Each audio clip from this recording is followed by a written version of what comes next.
Hello everyone. So today we are going to talk about the skin condition called seborrheic dermatitis.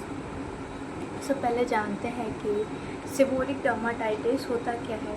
So ये cause होता है due to the overgrowth of the yeast on your skin, on your scalp, face, body, etc. So ये बहुत कुछ reasons की वजह से ये कॉज होता है. अगर आप ज़्यादा स्ट्रेस ले रहे हो या फिर आपका हार्मोन इम्बैलेंस हो गया हो या फिर हाइजीन इश्यूज की वजह से भी ये हो सकता है.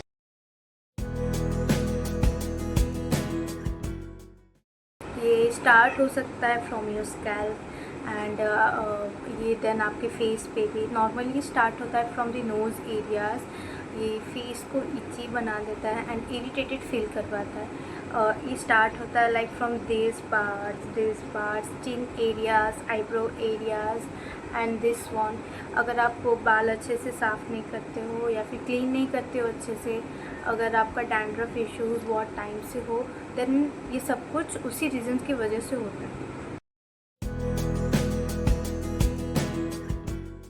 पर्सनल एक्सपीरियंस से बोली, मुझे जब हुआ था देन मैंने यूट्यूब पे बहुत कुछ ढूंढा.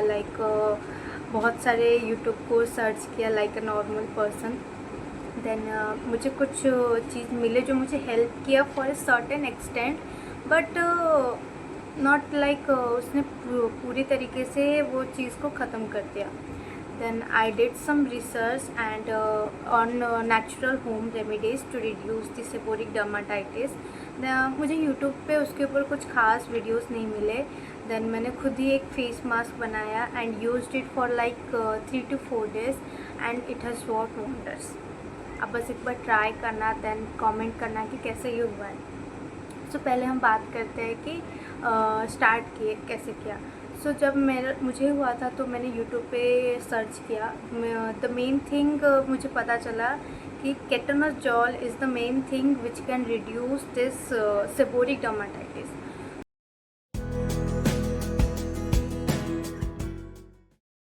सो मुझे पता चला कि केटोनोजोल बहुत हेल्प करता है for reducing the seborrhoeic dermatitis. So I went to a pharmacy store and bought a ketonazole shampoo and used it for 7 to 10 days. मैंने देखा कि वो हेल्प तो कर रहा रिड्यूस करने में, इरिटेशन भी कम कर दे रहा. स्टिल वो सर्टेन कुछ हद तक ही वो रिड्यूस कर रहा, नॉट फुली. अगर मैं उसको 2 दिन तक यूज़ करना छोड़ दूँ देन वो फिर से स्टार्ट हो जा रहा फ्रॉम बिफोर. जैसे पहले था वैसे ही हो जा रहा.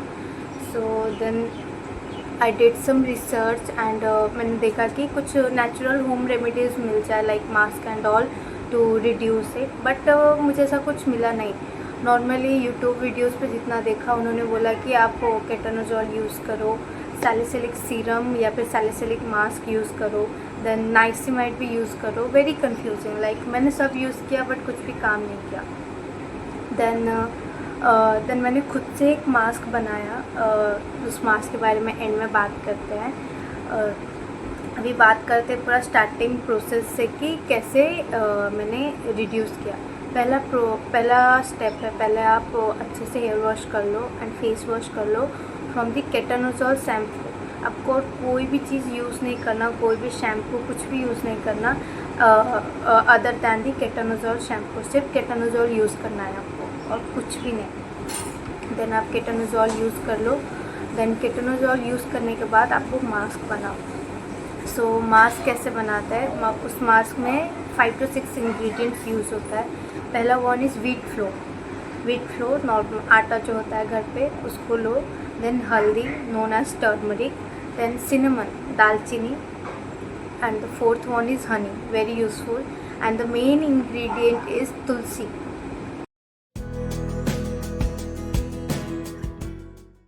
अभी आपको क्या करना है कि सबको मिक्स करना है. तो व्हीट फ्लोर गेहूं का आटा ले लो, देन टर्मरिक ले लो, हल्दी, देन ये ले लो दालचीनी, सिनेमन. देन आप हनी ले लो. हनी बहुत ये काइंड ऑफ मेन इंग्रेडिएंट है हनी. एंड और एक मेन इंग्रेडिएंट है जो नोन एज तुलसी. तुलसी सबसे ज़्यादा यूज़फुल हो रहा है इसमें।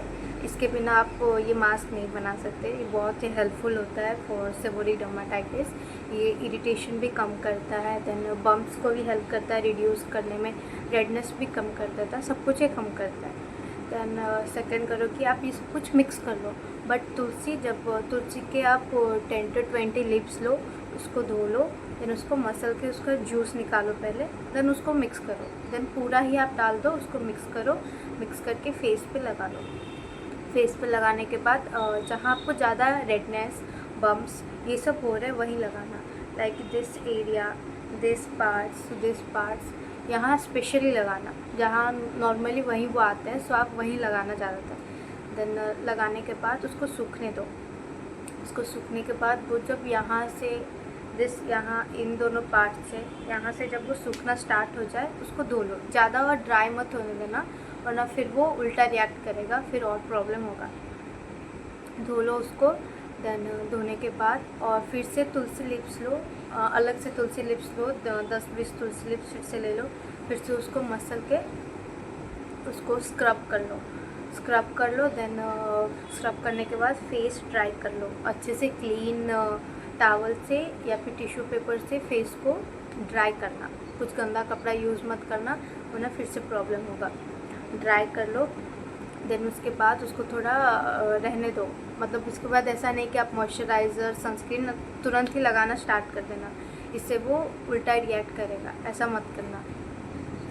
अगर आपको मॉइस्चराइज़र यूज़ करना हो, सपोज़ अगर आपको ज़्यादा ही ड्राई लग रहा हो, तो आप ये यूज़ करो। ये मैंने खुद यूज़ किया था, ये जेल बेस्ड मॉइस्चराइज़र, ये बहुत हेल्प करता है। इसमें ना इसका नाम है हाइलुरोनिक एसिड जेल बेस्ड ये मॉइस्चराइज़र है। इससे ना आपका सेबोरिक डर्माटाइटिस बढ़ेगा नहीं और स्किन भी मॉइस्चराइज्ड फील करेगा। सो आप तो फिर आप ये यूज़ करो, बेटर रहेगा। इसके अलावा आप और कुछ भी यूज़ मत करना। अगर हो सके तो सैलिसिलिक बेस्ड भी मॉइस्चराइज़र, जेल मॉइस्चराइज़र ही यूज़ करना, क्रीमी वाला मत करना, वरना उससे भी फिर इश्यूज़ होगा। देन आपको ये स्टेप्स लाइक 5 to 7 डेज़ तक फॉलो करना है और देखो कि उसका रिजल्ट्स क्या होता है। And do let me know कि आपको ये कितना बेनिफिट करता है। कुछ पॉइंट्स आपको ध्यान में रखना पड़ेगा while using all this steps. पहला, आपको सिर्फ केटोनोजॉल यूज़ करना है, शैम्पू में भी, फेस वॉश में भी। ये सिर्फ केटोनोजॉल, और अगर बॉडी वॉश कर रहे हो तो केटोनोजॉल सोप ले आओ, उसमें हेल्प करेगा बहुत। सिर्फ आपको केटोनोजॉल यूज़ करना है फॉर अ मंथ, और कुछ भी यूज़ नहीं करना, इधर उधर का कुछ भी यूज़ मत करना। एंड यही प्रोसेस आपको लाइक 5 to 1 वीक तक आप फॉलो करो।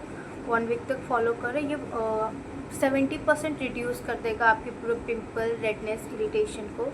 देन जिनके ऑयली स्किन है, बहुत ज़्यादा ऑयली स्किन है, देन वो एक दिन में 2 बार यूज़ करो। पहले सुबह को उठने के बाद, देन रात को सोने से पहले। ये तीनों प्रोसेस आपको दिन में 2 बार करने हैं। बट अगर आपका नॉर्मल ड्राई स्किन है तो आप एक बार ही यूज़ करो, इनफ है। ज़्यादा यूज़ करने की ज़रूरत नहीं है, एक बार ही यूज़ करो, इनफ है। पर मॉइस्चराइज़र, इधर उधर का मॉइस्चराइज़र मत यूज़ करना। डर्माटोलॉजी के पास जाओ, उनसे पूछो, यूज़ करो, बेटर रहेगा। सो आप ये सब यूज़ करके कमेंट करो कि आपको हेल्प किया कि नहीं। Thank you.